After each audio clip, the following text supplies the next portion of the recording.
জামানত দিতে অস্বীকার করলে এভাবে মারধর আর হুমকি দেন বিএনপির গুলিস্তান ইউনিটের সভাপতি সেলিম, সাথে আছে তার সহযোগী শাকিল। চাঁদা না দিলে দোকান উঠিয়ে দেওয়ার অভিযোগ রয়েছে বিএনপির এই ধরনের পাতি নেতাকর্মীদের বিরুদ্ধে।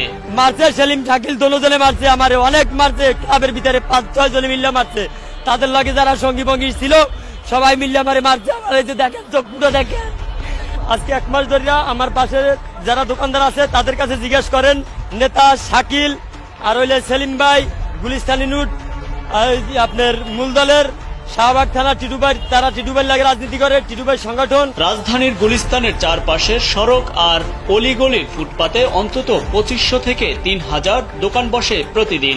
আওয়ামী লীগ পতনের পর এসব ব্যবসায়ীরা মাসখানেক ছিলেন চাঁদামুক্ত, কিন্তু এখন গুলিস্তানে নতুন করে ফুটপাতের জায়গা বরাদ্দ দিতে শুরু করছে বিএনপির প্রভাবশালীরা।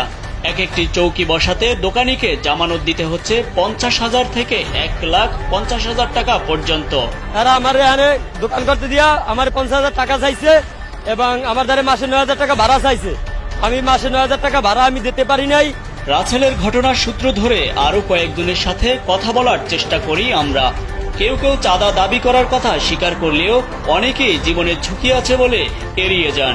আমি তো গাড়ি ধরতাম না, সাংবাদিক আমরা বড় বড় সাংবাদিক বাইরে বাইরে আপনারা আমার মারতে বেশি নতুন আছে।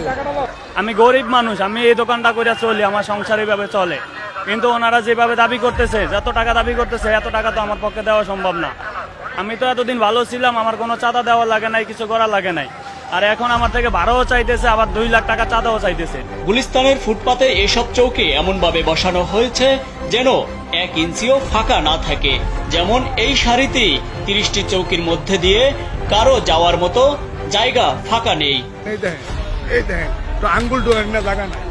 এসব বিষয়ে সেলিমের সাথে মুঠোফোনে জানতে চাইলে তিনি অভিযোগ অস্বীকার করেন।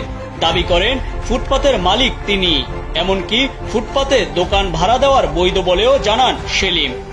এটা অবশ্যই মিথ্যা কথা। সে আমার দোকান করতো এখানে, সে দাবি করে তার দোকান নাকি এটা, ঠিক আছে? সে আমাকে 1 মাসের ভাড়াও দেয় নাই, এটা আমার নিজের বিক্রি, অবশ্যই বৈধ দোকান এটা। পল্টন থানার ওসি নাসিরুল আমিনকে বিষয়টি জানানো হলে তিনি বলেন, চাঁদাবাজিদের অভিযোগ করলে মামলা নেবে পুলিশ, কিন্তু প্রশ্ন হচ্ছে বিড়ালের গলায় ঘন্টা বাঁধবে কে? চাঁদাবাজি পেলে আমরা চাঁদাবাজির মামলা নিচ্ছি, আমি গতকালও মামলা নিয়েছি। গুলিস্তানের ফুটপাতে এমন দখলদারিত্ব দেখে বোঝার উপায় নেই যে দেশে উল্লেখযোগ্য কোনো পরিবর্তন হয়েছে, বরং হাত বদল হয়েছে দখলবাজির। ফুটপাত থেকে শুরু, যার সূত্র ধরে সেলিমের মতো পাতি নেতারা হয়ে ওঠেন আরো প্রকর্মী, প্রভাবশালী, অপ্রতিরোধ্য।